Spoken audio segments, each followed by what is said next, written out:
PTI chairman Imran Khan वज़ीर आज़म की जानिब से तलब की गई ऑल पार्टीज़ कॉन्फ्रेंस में शिरकत नहीं करेंगे।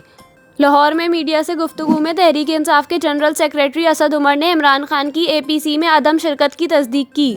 उन्होंने कहा कि हुकूमती वसाइल का रुख पकड़ धकड़ की तरफ है। गद्दारी के मुकदमे दर्ज करके आइन की धज्जियां उड़ाई जा रही हैं। हमारे खिलाफ मुकदमे दर्ज किए जा रहे हैं तो इनके साथ कैसे बैठ सकते हैं। असद उमर का कहना था कि हुकूमत जानबूझकर इलेक्शन के इनेकाद से मुतालिक अभाम पैदा कर रही है। गवर्नर्स इलेक्शन की तारीख देने के लिए तैयार नहीं। मुल्क के 22 करोड़ अवाम किसी को अपना हक छीनने की इजाज़त नहीं देंगे। जुमेरात तक इलेक्शन का फैसला हो जाएगा।